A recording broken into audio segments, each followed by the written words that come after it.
what's going on, y'all? T-Bob here. And Jake as well. And you're about to watch a little OTB LSU.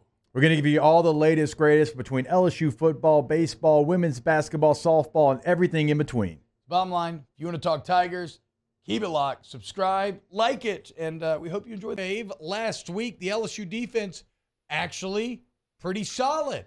Only giving up 18, and even that was, maybe not even fully representative of how good they played. Allowed the Tigers finally jump out to a 17-0 lead. No stress, really, the entire game. What did you see out of that D-line last week? They definitely improved. I saw them with more gap control, gap integrity, being in the right spots. I didn't see as much missed tackles as we've seen before. So they're coming along, bringing Coach Pete Jenkins in, helped out a lot.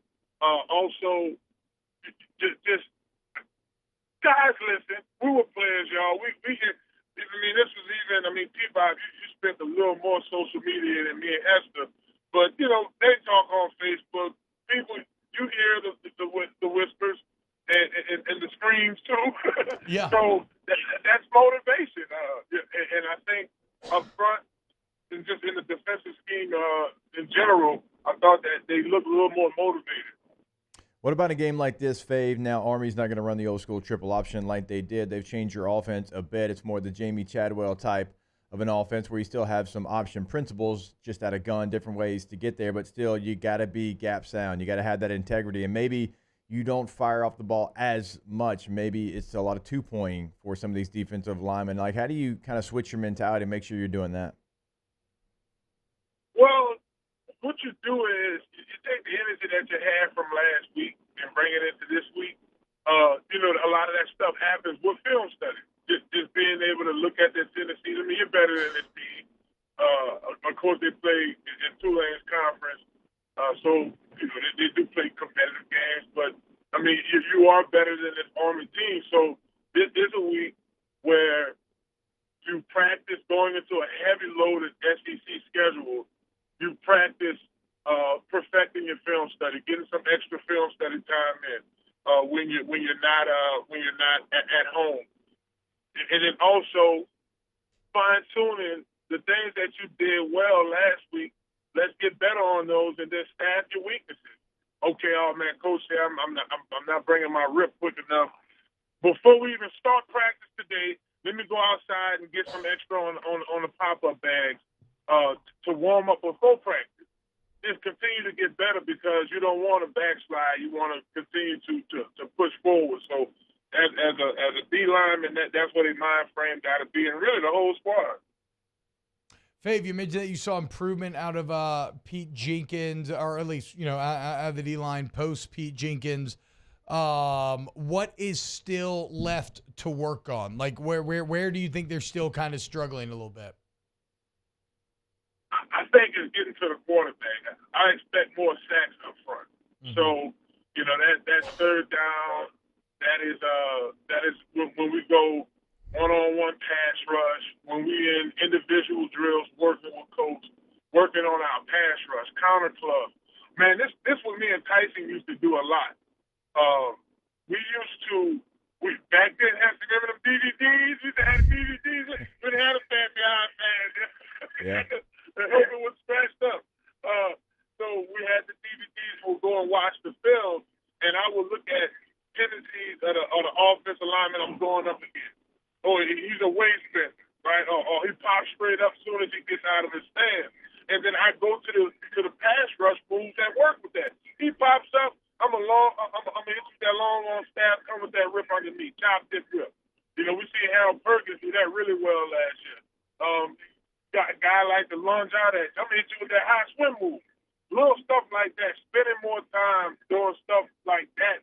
When you get home, when you leave, you just watch all that film from practice. You watch the whole film. That's not enough. Go back and watch some more. Pay attention to the tendencies. Those are the things they can work on to improve the pass rush.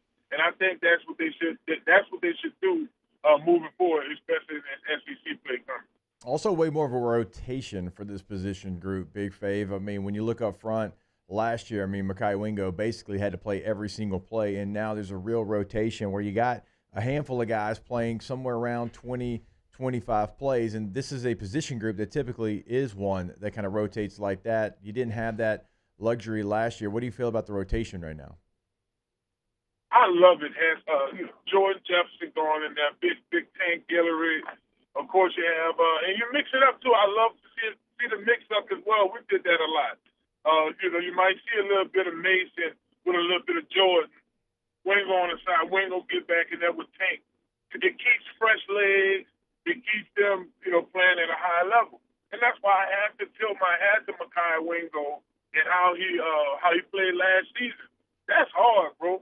As you remember going to Kentucky, T-Bob, he was a freshman. We had to go to Kentucky out there. And we had 92, 93 snaps, me and Glenn and them in that. And we had rotation. So when it gets intense like that, you got to have a lot of snaps. You want to be able to keep the guys fresh off. As per you did this a lot for us at LSU. Run that thing right in between the tackles. Up the D-line tired. Let's go ahead and combo block up to the linebacker. Let's go ahead and run it up the middle and, keep your fresh legs, prevent that. Big Fave, what you got going on today? You at Small Sliders out there in Marrero? I'm at Small Sliders remotely. I'm actually on my way up there by you guys right now. There's the alumni thing at Lord Cook here this morning for brunch. So, yeah, I got to speak at that. I'm going to tell some funny stories about Hester, and I don't have too many stories for you, but Hester, you going to definitely. Well, okay, so we all know why you're really coming.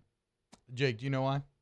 He's going to Lod Cook. What do you think Big Fave's coming? You know why? He is going for the cookies. He's going for the Lod Cook cookies.